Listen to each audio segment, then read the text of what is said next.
Good evening. Welcome back to my channel in economics, Madhumita Das. Today we are going to take up a very interesting topic related to consumers equilibrium in terms of ordinal utility analysis. Now, in the last class we had done lots of conditions, lots of theories related to consumer equilibrium, cardinal utility analysis. Now, I hope you all remember what is the meaning of cardinal utility. Cardinal utility is a concept which tells us that utility is measurable in form of absolute numbers, that is 1 2 3 4 5 6 or any other number. But in ordinal utility we have economists like Hicks, we have economists like Allen. These are the economists who proposed the concept of ordinal utility, and they said that ordinal utility is a concept which ranks utility in terms of preference, which measures utility in terms of preferences. In terms of ranks, in terms of orders. Okay, now for example we have got two commodities, say one is ice cream and the other is say chocolate. Okay, now we may ask any person, or you may ask me what I like more. So my preference could be chocolates first and ice cream second. It could be different for different people, yes or no. So preference changes from person to person. Okay, so one very important concept in ordinal utility is the indifference curve analysis. Now, what is an indifference curve? We should know about it. Now, the definition of indifference curve goes like this. It refers to various alternate combinations of bundles of two goods. Okay, mind it, there are two goods. Okay, and we have different combinations of two goods, amongst which the consumer is indifferent. Indifferent means the consumer receives or achieves same level of satisfaction from each combination. Okay, there is no difference in the level of satisfaction. The combinations may vary, but the satisfaction level remains the same. Now let us see, we have taken here a table and it shows us 5 combinations. The good is, one good we have taken is apple, another good we have, I hope it is visible, just write it once again. One good is apple, the second good that we have taken is banana. Okay, banana and apple. Now let us see the combinations. 1 2 3 4 5, we have taken 5 units of apple.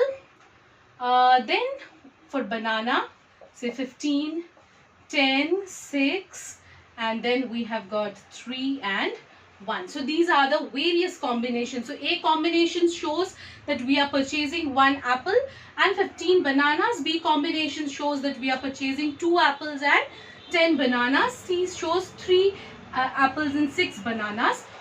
4 shows 4 apples and 3 bananas. And that is D shows 4 apples and 3 bananas. And E combination shows us that we are taking 5 apples and 1 banana. Okay, now let us plot this on this table, on this graph. Okay, so here we are writing apples on the x-axis. Yes, on the x-axis we are writing here apple. Okay, how many apple units are there? 1 2 3 4 and 5. Here we go for apples. And then how many units of bananas? Maximum 15. So we are taking a multiple of 3, 6, 9, 12 and 15. So here on this side, let us rub this. On this side, we are taking bananas on the y-axis. Yeah, we are taking bananas on the y-axis. So let us put the combinations. 15 bananas for the very first unit and 1 apple. 1 apple. Sorry. So next is 10 bananas and 2 apples.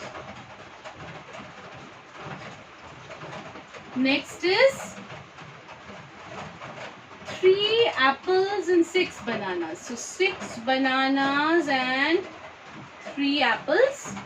The next is 4 bananas little above than this.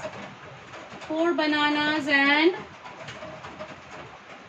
4 apples and 3 bananas. I'm so sorry. 4 apples and 3 bananas. So this is 4 apples and 3 bananas, and E combination shows us how much? 5 apples and 1 banana. So 1 will be around here. 5 apples and 1 banana. So we have got all our combinations here. Now let us plot here. This shows us the A combination. This shows us, say, B combination. This shows us C. This shows us D. And this shows us E combination. Now can we join these points? Yes, definitely we can join these points. Now if we join these points, what are we getting? We are getting a curve, and this curve is called as indifference curve. Okay, indifference curve. Now indifference curve definition is written on the board. Let us match it with the diagram. It shows us the various alternate combination of bundle of two goods, apple and banana. It shows us various combination. Combination A shows us 15 it shows us 1 apple and 15 bananas. Yes. So combination B shows us 2 apples and 10 bananas. Yes or no? 2 apples and 10 bananas. Combination C shows us 3 apples and 6 bananas. Combination D shows us 4 apples and 3 bananas. And combination 5 shows us 5 apples and 1 banana. So we can see that we are reflecting here on the IC curve the various combinations of good apple and bananas. Yes, apples and bananas. So this is about indifference curve. Now another very important concept in indifference curve is monotonic preference. Now what is monotonic preference? Let us see. Now coming to monotonic preference, every rational consumer has a general tendency that he will always go for higher level of goods, because higher level of goods or higher quantity of goods will give him greater satisfaction. Now for example, if I am giving you, let's say, 3 combinations of good, say 1A plus 2B, okay, 1 apple, 2 bananas, 3A plus 4B, 3 apples, 4 bananas, and 8A and 10B. Okay, which is the combination that you are going to take, or you are going to opt as a rational consumer? And a rational consumer will always go for greater amounts of goods, because as a consumer we have, you know, a tendency that we get more. Okay, we get more of goods. So definitely we'll be clicking on the third combination. Yes, on the third combination, that is 8 apples and 10 bananas. That is the reason why the consumer opt for 8 apples and 10 bananas, because it gives him greater quantity of goods, and greater quantity of goods gives him higher level of satisfaction. Is it clear to you all or not? I hope it's clear to all of you. So greater quantity of goods gives greater amount of satisfaction. So monotonic preference is a concept which tells us in indifference curve analysis, which tells us that when a consumer is offered with various combinations of good, he has a general tendency to opt for higher amount of goods or greater quantity of goods, because he wants to get more level of satisfaction. So this is monotonic preference. Now coming to the another concept in indifference curve, which is very, very important, and that is the properties of indifference curve. So let us begin with that. Okay students, before we start with the properties of indifference curve, there is one thing that I have missed out, and that is indifference map. Now what is the meaning of indifference map? This question may come as a definition in your exam. Okay, as a short question, what is indifference map? Indifference map is basically, I'll show you here in the diagram. So X, OY. Let's say this is IC1. There is another IC2. There is another, say, IC3. Okay, so we have got 3 indifference curves in this entire diagram. Okay, so indifference map is basically a set or family of indifference curves. So many indifference curves put together consists or comprises of indifference maps. Okay, now for example, if I take this, now this is showing, say this is apple and this is banana, or let us take the same thing, this is banana, okay, and this is apple. Okay, now if I have to say that on IC1 banana is this much, apple is this much, IC2 banana quantity increases, banana remains same but the apple quantity increases, yes or no? At this point, say P, this point Q, and at this point, say Z, apple increases. So higher indifference curve shows higher level of satisfaction. So indifference map is basically a family of indifference curve. It is a set of indifference curves put together. Now coming to the properties of indifference curve that I was telling you just before some time. Now what do you mean by indifference curve properties? What are the characteristics of indifference curve? The first and foremost characteristic is IC, that is indifference curve, is downward sloping. It is downward sloping in nature. Why do you think it is downward sloping? It is downward sloping because we have an inverse relationship between the quantities of the goods. Okay, if we are increasing the consumption of apple, we are decreasing the consumption of banana. Yes, why are we doing that? Because we have to balance the utility level. We have to keep the same level of satisfaction. For keeping the same level of satisfaction, if we are increasing one commodity, we have to reduce another commodity.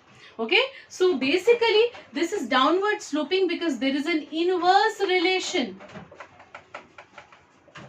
relationship between quantities of goods. Okay, here in this example, banana and apples. As we can see here in this table, from one apple, in A combination is 1 apple, 15 bananas. In B combination, we are increasing apple, but we are reducing bananas by 5 numbers. From 15, it has come to 10. Again, in C combination, we are increasing 1 apple, but again, we are reducing 4 bananas. Yes, from 10, it has come to 6. Again, in D combination, 1 apple is increasing, but banana is decreasing by 3. And here again 1, and here again it is decreasing by 2. So we are seeing that for gaining one commodity, another commodity needs to be sacrificed. So there is an inverse relationship between the quantities of the commodities. Next, it is IC is convex shaped. Now it is convex shaped. Now why do you think it is convex shaped? Convex shaped because of the concept of diminishing MRS. Now what is the meaning of MRS? MRS is the marginal rate of substitution. Marginal rate of substitution. It tells us that if we are gaining a commodity, we have to sacrifice another commodity. So basically it is a change in sacrifice for change in gain. This is called as delta. This triangle shaped symbol is nothing but delta. So delta S divided by delta G. Now here we can see from the table that from the B combination we can see what is the sacrifice that is made. We have sacrificed 5 apples, yes, 5 bananas, sorry, 5 bananas for 1 apple, yes. So the combination becomes 5 banana and 1 apple. So this is our MRS for this combination, yes. For this combination it is how much it has reduced? It is 4 bananas is to 1 apple. Yes? Yes or no? This is for B, this is for C. For D, let us see, it is 3 bananas and 1 apple. For E, it is 2 bananas and 1 apple. Yes or no? So we are sacrificing, continuously we are sacrificing in order to gain additional commodity, another commodity. Yes, so we can see that this marginal rate of substitution is not increasing in nature, it is decreasing in nature. See, 5b is to 1a, 4b is to 1a. Okay, so this is decreasing by nature, and that is the reason why we can see that the IC is convex shaped. It is not concave shape, it is convex shape because of diminishing marginal rate of substitution. I hope this is clear to you all.